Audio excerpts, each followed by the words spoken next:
Okay, so in the previous lecture we learnt about the fundamentals of bonding without getting into any quantitative treatment. We will do some quantitative treatment as and when we learn about those solids and their structures a little later in the course. So for the sake of simplicity, let me just brief that covalently bond energy is a function, bond energy determines properties like melting point, coefficient of thermal expansion and elastic modulus. And higher the bond energy, higher the melting point, higher the modulus is going to be, and lower the coefficient of thermal expansion going to be. Now bonding is one factor in determining the structure of materials. So what is the one very important factor, and this basically determines, so when you do calculations to predict the structure of materials, you have to consider that particular aspect. So now let us move on to the structure of materials. By structure first, coming from bonding we move to the atomic structure of materials. So here in this lecture and onwards we will learn about what we call as atomic structure of materials, and the objective of this is basically to learn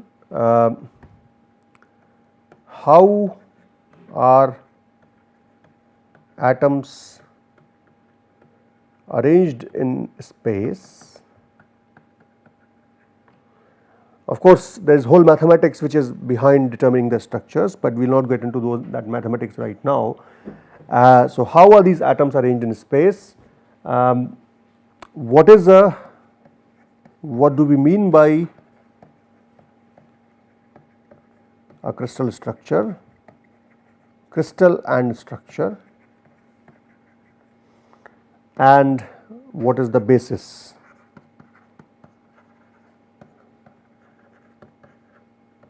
Okay. So before we get into this, we know that since you have atoms, they are connected by various bonds, but now the question is how are these atoms spaced in the universe, or how are they placed in the space.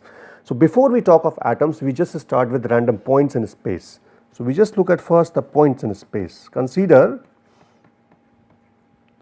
Replace the atoms by points. So there are various methods by which you can do that. The points may be spaced like this, or the points may be spaced like that.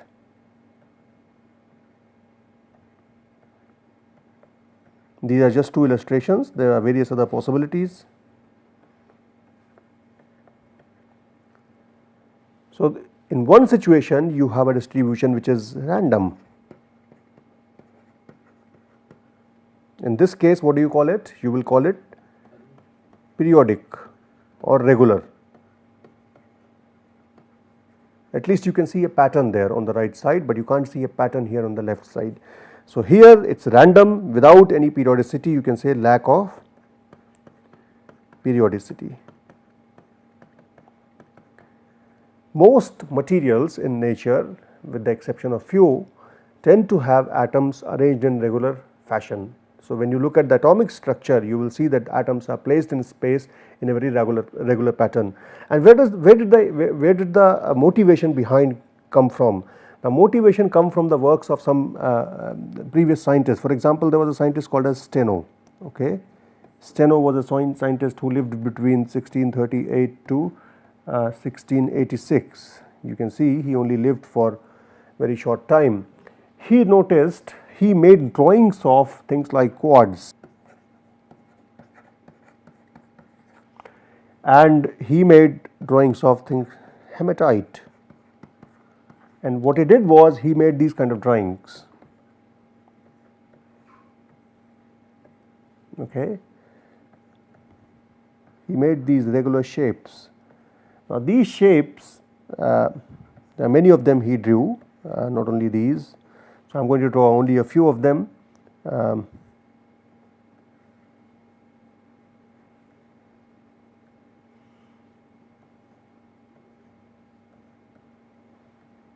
So he made these shapes because he observed that crystals, they tend to have certain shapes, and there is a constancy about the face angles. Some of these angles that you see here, they tended to have certain relations with each other. you could fit these angles into a mathematical framework and get an order about these angles, and there was relation between ththese angles. So Stono was the first one of the first guys to observe that crystals have certain geometrical patterns about them, and the angles of faces and edges can have correlations. And then later on in calcite crystals, this was the work of Huygens, okay, who was from 1629 to 1695. Again, people did not live long in those days, only 66 years he lived. So calcite crystal, for example, had a peculiar sort of geometry. It had a geometry like that.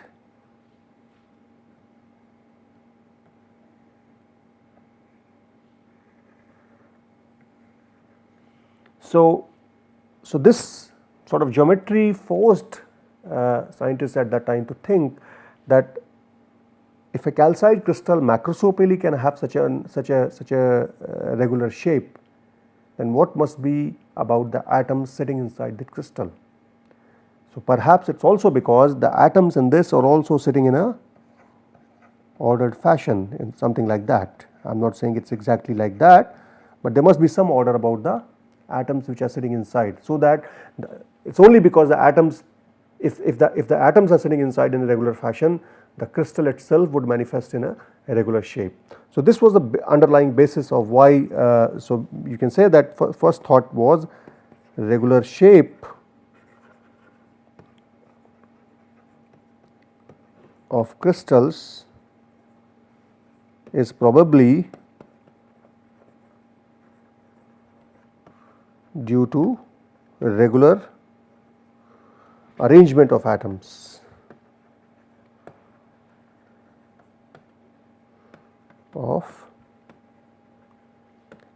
in crystals. So these were some earlier indications of why atoms could be arranged in a periodic fashion in space. So that is where, when I come back to again my picture, so you have distribution like this. So we replace the atoms with points, and then of course you have something like that.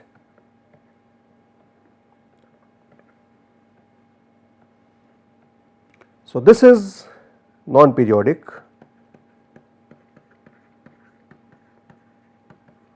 this is periodic, okay. And if I put atoms here instead of points, I make a crystal basically. So in this crystal,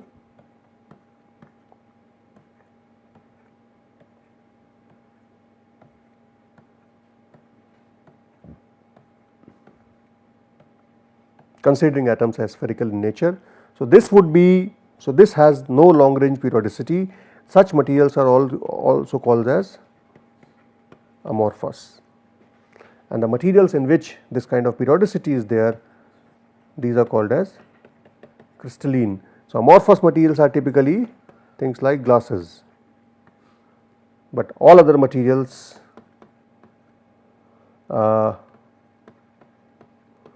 almost, okay, I would not say all of them, but almost all of them. So all others almost are crystalline in nature, which have periodic arrangement of atoms, okay. So in this case you had a random arrangement of points without any periodicity in the structure. Here you had periodic or regular arrangement of points. So in this case I call it that there is no, so every point has different neighborhood, right? Can I say that? Every point in this has different neighborhood. Is that a correct statement to make? Because each point is randomly distributed in space, there is no correlation of lengths and angles and directions. As a result, if I look around myself, there are 4 guys, if 4 guys a certain distance, certain angles, but if another guy close to me looks at his surroundings, he finds that there could be 5, there could be 6, and at different angles and directions. So coordination number will be different, but coordination number is something which is defined by fixed distances. Okay. In this case even the distance is not fixed, so there is no fixed coordination number here. So it's better to say that every point has different neighborhood. Okay. In this case, when you stand at point A or when you stand at point B, you see the same arrangement, right. So each point has identical neighborhood, right.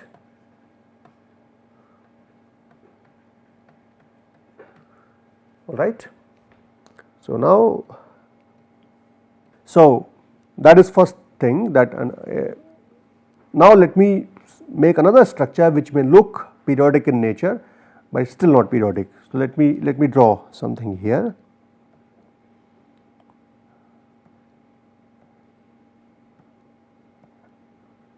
Okay.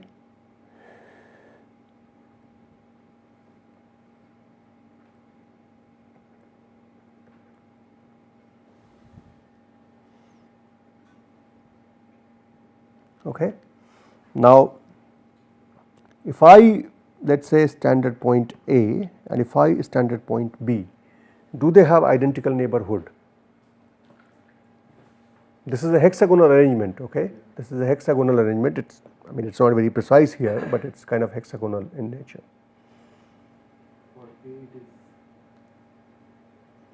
For A, you have one neighbor on here, another neighbor here, another neighbor here. For B, you have one neighbor here, another neighbor here, another neighbor here. So number of neighbors is same, but is the arrangement of neighbors same? It is not. For A, you see two neighbors on the left at certain angle and certain direction, and one neighbor on the right at in certain direction. The distances are same, but the directions are different. For B, you see two neighbors on the right, one on the left. Okay. So, it is kind of a mirror image, but it is not identical. So, this is not a, so let me now make another modification to this. Okay. The modification is,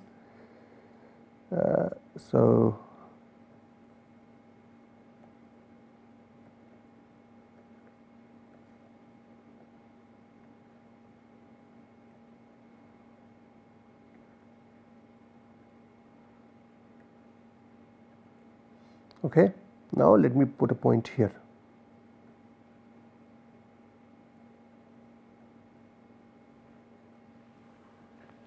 So you have a point A and you have point B. Do they have identical neighborhood now? A and B both. They now have identical neighborhood. So I would say merely having a periodic arrangement, apparent periodic arrangement is not fine, the identical neighborhood has to be obeyed. So I would say this structure is not a lattice,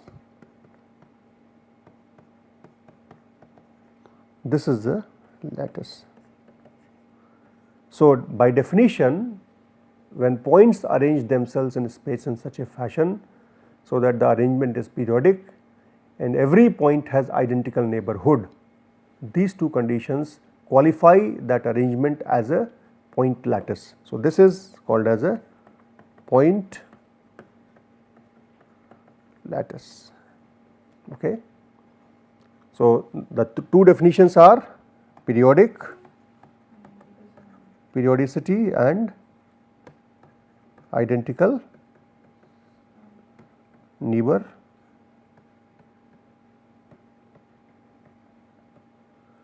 Okay.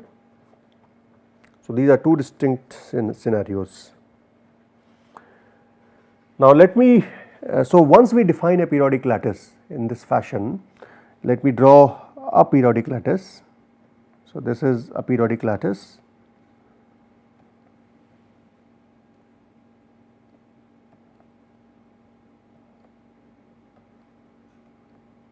Okay.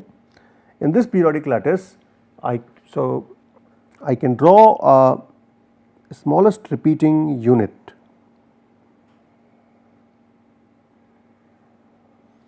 This is the smallest repeating unit. This is called as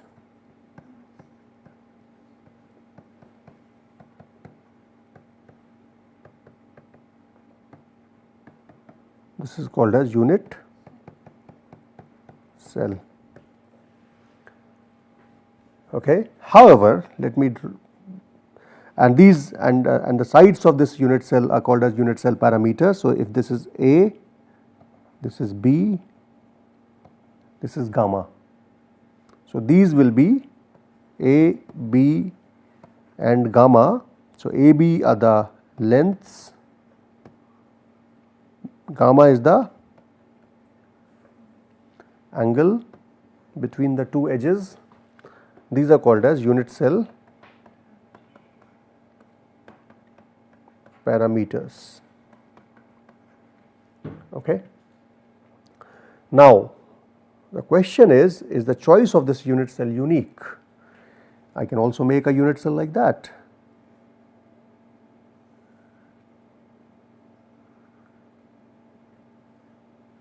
Basically, all you have to have a smallest repeating unit. This is also a smallest repeating unit. It has the same area as the other one. In fact, if you make this one here, and if I put a point somewhere here, this is also a valid unit cell. So, the choice of unit cell is not unique. Choice of units, the unit cell, these are all unit cells. So, which one do you choose? You choose the one with the highest symmetry. So, that is why the concept of symmetry comes into picture. So, one chooses an unit cell with highest symmetry, and we will see what is the meaning of this highest symmetry. As of now, you can just assume that whatever looks symmetric to you is that of with highest symmetry, but we will come to the definition of the symmetry in a short while, maybe perhaps in the next lecture. So, you can have similar arrangement in 3D, similar arrangement in 3D. So, it will make a unit cell which is a 3D unit cell, and in 3D you will have lattice parameters as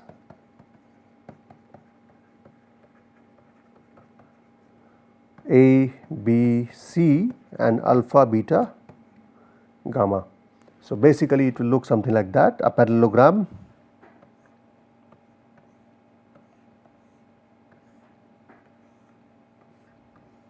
Right, A, B, C, and the angles, this is first angle, this is another angle and this is another angle. These are three angles. So, between A and B you will have gamma, between B and C you will have alpha and the beta. So, if this is a periodic structure, this will be a 3D unit cell of a material. So, basically the unit cell requires few points for description. So, descriptive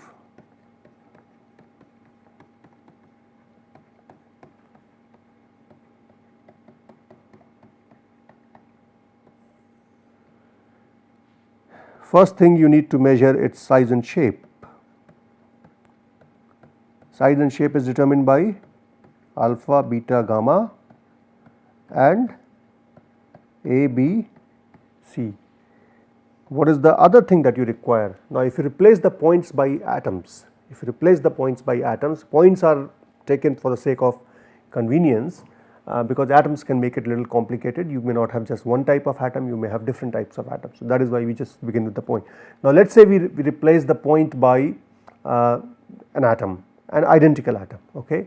Then what we require is basically the what kind of atom,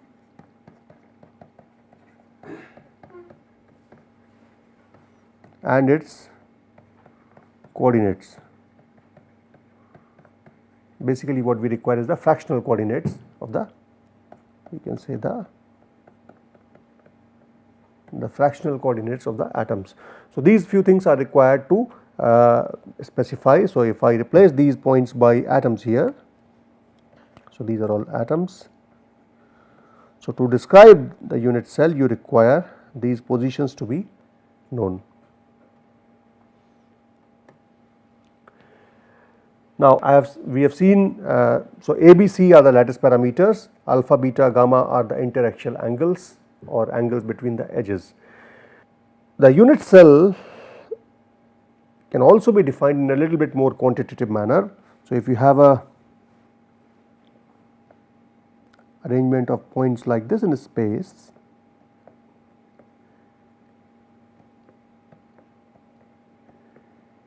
you have to define first a origin. Okay, let us say this is the origin O. Okay, and then here you can choose a lattice vector R.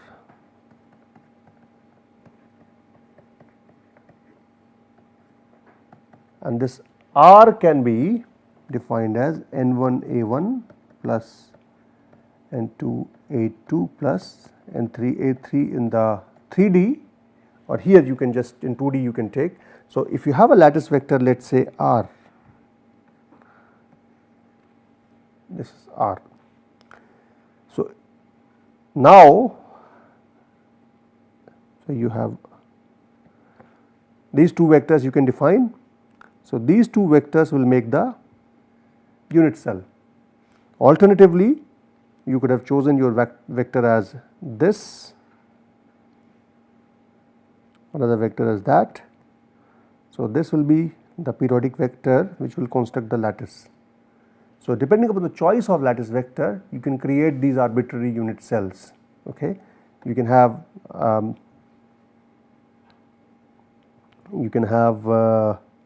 this one as well. So there are various choices by which you can make the these unit cells, but as we discussed, as we just talked about earlier, it is the symmetry of that unit cell which will determine which has to be taken as an equilibrium unit cell. So now what is the difference between the lattice and crystal? Can you tell me what is the difference between lattice and crystal?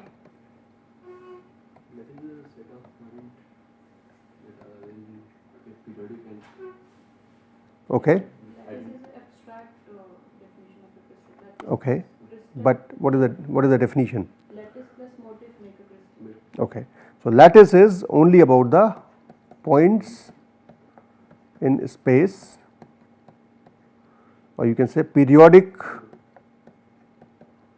arrangement of points in space. This is lattice. And what is a crystal? A 3D arrangement of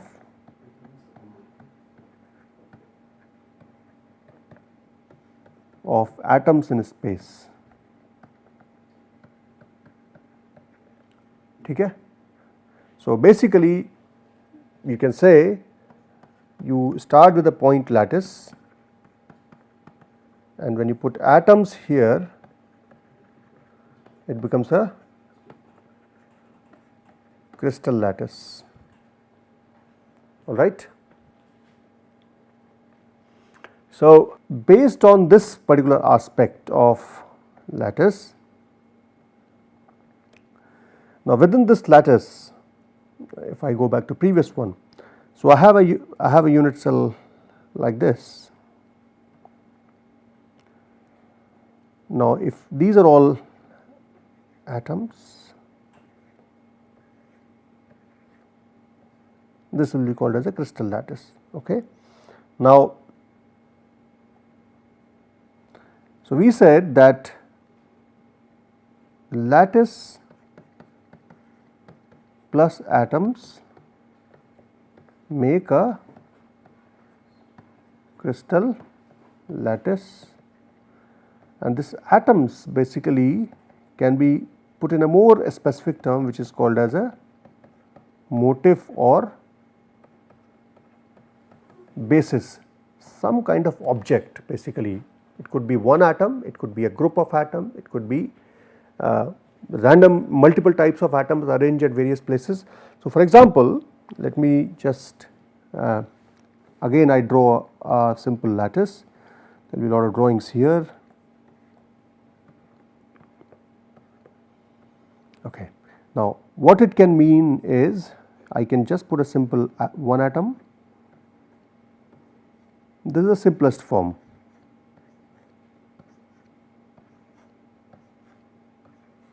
this is the simplest 2D lattice. I can make some change here. I can make this as a molecule.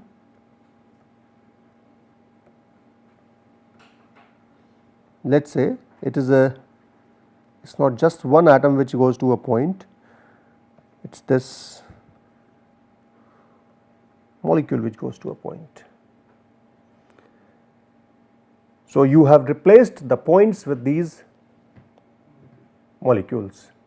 Does this make a lattice? Does it still retain the definition of lattice? In the previous case it did. In the previous case it did. Now that you have an atom which is, you can consider this molecule as an asymmetric atom. Okay. It is a group of atoms, right. You have a group of atom which is like this. So, the question is, does this modified motif retain the definition of lattice? Let me give you another scenario. Instead of having this, so I will draw it again little smaller.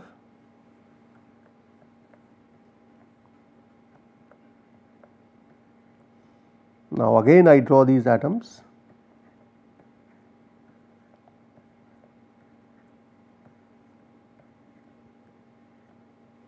Now instead of putting them in this fashion, I let us say put them in this fashion.